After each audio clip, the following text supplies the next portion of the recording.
Good morning fourth class.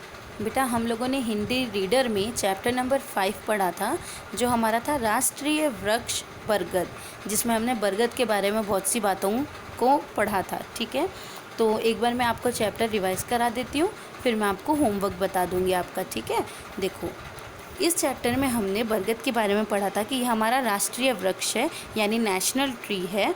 और इसको national tree कब घोषित किया गया था, कब बताया गया था कि हमारा नेशनल ट्री रहेगा? 1950 में बताया गया था। ठीक है, ये जो बरगद का पेड़ होता है ये आकार में बहुत बड़ा होता है और बहुत ही घना होता है। इसका विशाल आकार है, सघन स्वरूप है और बहुत से लोगों को एक साथ छाया प्रदान करता है। ठीक है, ये इतना बड़ा है, एक साथ लोगों को छाया देता है। ठीक है, तो इसको देवी का रूप भी माना जाता है और ये बहुत सारे जीव जंतुओं को एक साथ रहने की जगह भी देता है। ठीक है, एक साथ रहने का निवास स्थान देता है। इसकी जो पत्तियाँ होती है वो हरी होती है और इसकी जो शाखाएं होती हैं वो बहुत ही मजबूत होती है। हरी पत्तियाँ होती हैं और शाखाएं बहुत ही मजबूत होती है। इसकी पत्तियों का शेप कैसा होता है? इसकी पत्तियाँ बड़ी बड़ी अंडाकार शेप की होती है। ठीक है, अंडे के जैसा आकार होता है इसकी पत्तियों का। इसके तने बहुत ही मजबूत होते हैं। और क्या पढ़ा था हमने? इसके तने मजबूत होती हैं, इसके जड़ें जो होती हैं, ये देखो ये जो जड़ें होती हैं ना, ये बढ़ते बढ़ते बढ़ते बढ़ते ज़मीन तक आ पहुंचती है ना, ज़मीन के नीचे तक चली जाती है और एक स्तंभ जैसा एक फॉर्मेशन ले लेती है। ठीक है, स्तंभ जैसा लगता है। फिर ये देखो इसके तने बहुत मजबूत होते हैं और इसकी जड़ें भी बाकी पेड़ों से बड़ी, गहरी और मजबूत होती है। और इसके फल जो होते हैं वो लाल रंग के होते हैं, जो कि किसकी तरह दिखते हैं? अंजीर के फल जैसे दिखते हैं। ठीक है, इस वृक्ष की टहनियों से लटकती हुई लंबी जड़ें इसे और भी सघन और दर्शनीय बना देती है, यानी कि देखने लायक पेड़ हो जाता है जब इसकी जड़ें एकदम फैल जाती है ना। तब इन लटकती हुई जड़ों को बरो या प्रोप भी कहा जाता है। ये जड़ें बढ़ती हुई धरती के भीतर घुस जाती है तथा स्तंभ जैसी बन जाती है। फिर क्या है? ये वृक्ष ताकत और मजबूती का प्रतीक है। ठीक है, ये बहुत ही हिम्मत वाला और मजबूत है, तो लोग इसे ताकत और मजबूती का प्रतीक मानते हैं। ठीक है, और ये बहुत सालों तक रहता है, इसकी उम्र हजारों सालों तक होती है, इसलिए ये लंबी उम्र का प्रतीक भी माना जाता है। ये पेड़ मजबूत भी है, ताकत भी है इसमें, और ये बहुत लंबा भी जीता है, तो ये इन सब चीज़ों का प्रतीक है। इस वृक्ष को बहुत ही पवित्र माना जाता है। क्यों माना जाता है? क्योंकि हिंदू धर्म के अकॉर्डिंग बरगद के पेड़ में देवी देवता निवास करते हैं, इसलिए हिंदू धर्म में ये बहुत महत्व रखता है। लोग इस पेड़ की पूजा करते हैं। साथ ही साथ जो बौद्ध धर्म के लोग होते हैं उनका ये मानना है कि गौतम बुद्ध ने अपने ज्ञान की प्राप्ति भी कहाँ की थी? बरगद के वृक्ष के नीचे ही की थी। तो बौद्ध धर्म के लोग भी इसे बहुत मानते हैं और इसे वट वृक्ष भी कहा जाता है। ठीक है, और ये गर्मियों में सर्दी देता है जब इसके नीचे बैठते हैं तो, और सर्दियों में गर्मी देता है। फिर सदियों से बरगद का वृक्ष भारत के ग्रामीण समुदाय के लिए श्रद्धा का केंद्र है। जो गांव के लोग हैं वो लोग तो इसमें बहुत श्रद्धा रखते हैं ना, बहुत विश्वास करते हैं। पुरातन काल में जब ऋषि मुनि जब बच्चों को पढ़ाया करते थे उस समय भी वो कौन से पेड़ के नीचे पढ़ाते थे बच्चों को? बरगद के पेड़ के नीचे ही पढ़ाते थे। और ये जो बरगद का वृक्ष होता है ये 20 से 30 मीटर तक ऊंचा होता है और इसका लगभग हर भाग जो होता है वो उपयोगी है ना, यूज़फुल है हमारे लिए। चाहे इसके पत्ते ले लो, छाल, फल, टहनियाँ, इन सब से एक दूध निकलता है जिसे हम लेटेक्स कहते हैं, और इन्हीं से क्या होता है? औषधियाँ बनती है, दवाइयाँ भी बनती है।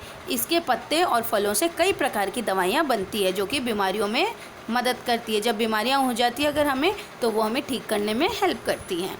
ये वृक्ष शुद्ध हवा देता है और भरपूर मात्रा में ऑक्सीजन देता है। ठीक है, ऑक्सीजन हम लोगों के लिए अच्छी है ना, तो ये भरपूर मात्रा में हमें ऑक्सीजन देता है।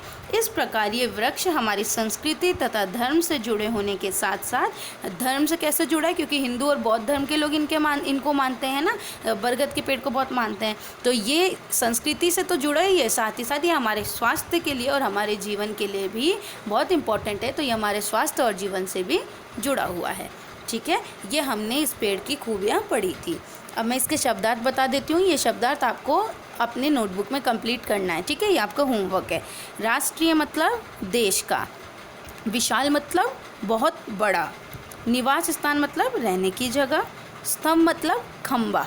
ठीक है, हमने पढ़ा था ना कि इस पेड़ की जो जड़ें होती है ज़मीन धरती के नीचे दब जाती हैं और खंबा जैसा बन जाती है ना, तो स्तंभ मतलब खंबा। प्रतीक मतलब चिन्ह, प्रतिष्ठा मतलब सम्मान, दर्शनीय मतलब देखने योग्य, देखने लायक, और औषधियाँ मतलब दवाइयाँ। ये शब्दार्थ आपको करना है, साथ ही साथ इसके एक्सरसाइज भी मैं आपको बता देती हूँ। देखो बेटा, ये जो ओरल लिखा हुआ है ना, ये ओरल वाली एक्सरसाइज आपको नहीं करनी है, आपको लिखित से करनी है, ठीक है। ये जो रिटन लिखा हुआ है यहाँ से आपको करना है। तो देखो इसमें है, बरगद का वृक्ष बहुत से जीवों के लिए डैश प्रदान करता है। तो बहुत से जीवों के लिए क्या प्रदान करता है? ये निवास स्थान प्रदान करता है ना, रहने की जगह प्रदान करता है। तो यहाँ पर आएगा निवास स्थान। सेकेंड है, इसकी पत्तियाँ बड़ी और डैश होती है। तो हमने पढ़ा था ना, इसकी पत्तियाँ बड़ी और अंडाकार होती हैं। थर्ड है, इसके फल डैश के फल जैसे होते हैं। हमने पढ़ा था ना कि इसके फल किसके फल जैसे होते हैं? अंजीर के फल जैसे होते हैं। बरगद को डैश वृक्ष माना जाता है। कैसा वृक्ष माना जाता है? पवित्र वृक्ष माना जाता है। यह वृक्ष हमें डैश हवा प्रदान करता है। कैसी हवा प्रदान करता है? शुद्ध हवा प्रदान करता है, ठीक है। तो ये भी आपको अपने नोटबुक में करना है। अब देखो सही गलत। सही गलत में बरगद का वृक्ष बहुत ही विशाल होता है, सही, विशाल होता है। फिर सेकेंड है, बरगद के वृक्ष का फल लाल रंग का होता है, बिल्कुल सही, तो हमने टिक कर दिया। थर्ड है, बरगद के वृक्ष की उम्र बहुत कम होती है, तो कम नहीं होती, उसकी उम्र तो लंबी होती है, तो ये रॉन्ग है। बरगद का वृक्ष हवा को शुद्ध करता है, बिल्कुल शुद्ध करता है, राइट है। फिफ्थ है, बरगद के वृक्ष का धर्म से कोई संबंध नहीं है। तो बरगद के वृक्ष का धर्म से संबंध है, क्यों? क्योंकि बौद्ध धर्म के लोग और जो हमारे हिंदू हैं वो इसे पूजते हैं, तो इसका धर्म से संबंध है। फिर देखिए क्वेश्चन आंसर है, जिसमें आपको एक वर्ड या एक लाइन में आंसर देना है, ठीक है। बरगद को राष्ट्रीय वृक्ष कब घोषित किया गया था? 1950 में, तो ये हमने लिख दिया। फिर हमसे पूछा बरगद के वृक्ष की जड़ें कैसी होती है? तो हमने लिखा गहरी और मजबूत। फिर हमसे पूछा बरगद के वृक्ष की लटकती हुई जड़ों को क्या कहते हैं? तो हमने पढ़ा था उसको बरो या प्रोप कहते हैं, ठीक है। बरगद के वृक्ष का दूसरा नाम क्या है? वट वृक्ष। फिफ्थ है, लेटेक्स क्या होता है? तो बरगद के वृक्ष के भागों से निकलने वाला दूध लेटेक्स कहलाता है, ठीक है। अब देखिए बड़े क्वेश्चन आंसर्स हैं। बरो या प्रोप जड़ क्या होती है? तो हमने पढ़ा था बरगद के वृक्ष की टहनियों से लटकती हुई लंबी जड़ें धरती के भीतर घुस जाती हैं और स्तंभ जैसी बन जाती है, खंभा जैसी बन जाती है, इन्हें ही हम बरो या प्रोप जड़ कहते हैं। सेकंड है, हिंदू धर्म में बरगद के वृक्ष का क्या महत्व है? हिंदू बरगद के वृक्ष की पूजा करते हैं। मान्यता है कि इस पेड़ पर देवी देवता निवास करते हैं, ठीक है। थर्ड है, बरगद के वृक्ष के बारे में बौद्ध लोगों की मान्यता क्या है? हमने पढ़ा था, तो क्या मान्यता थी? बौद्ध लोगों के विश्वास के अनुसार महात्मा बुद्ध को ज्ञान की प्राप्ति कौन से पेड़ के नीचे हुई थी? बरगद के वृक्ष के नीचे हुई थी, तो ये इम्पोर्टेंस है, ठीक है। फोर्थ है, बरगद का वृक्ष हमारे लिए किस तरह उपयोगी है? क्या यूज़फुल है, क्या यूज़ है हमारे बरगद के पेड़ का? तो हमने लिखा बरगद का वृक्ष हमें शुद्ध हवा, ऑक्सीजन, लेटेक्स, दवाइयाँ तथा छाया आदि देने में उपयोगी है। फिफ्थ है, बरगद के पेड़ का संक्षिप्त वर्णन कीजिए। तो बरगद के पेड़ के बारे में बताइए। तो हमने लिखा बरगद का पेड़ आकार में बड़ा और घना होता है, यह हरी पत्तियां और मजबूत शाखाओं से घिरा होता है, इसकी जड़ें बड़ी गहरी और मजबूत होती हैं और इसके फल लाल रंग के होते हैं, ठीक है। ये हमने बरगद के पेड़ के बारे में बता दिया। तो बेटा ये हमारा चैप्टर भी कंप्लीट हो गया। इसमें मैंने शब्दार्थ भी बता दिए, फिलिंग द ब्लैंक्स भी बता दिए, राइट रॉन्ग भी बता दिए, वन वर्ड आंसर भी बता दिए और लॉन्ग आंसर्स भी हमने कर लिए। ये पूरा मैं आपको PDF सेंड कर दूँगी, तो ये पूरा वर्क आप लोगों को अपने नोटबुक में कंप्लीट करना है, ठीक है। फिर मिलेंगे अपने नेक्स्ट क्लास में। Till then bye.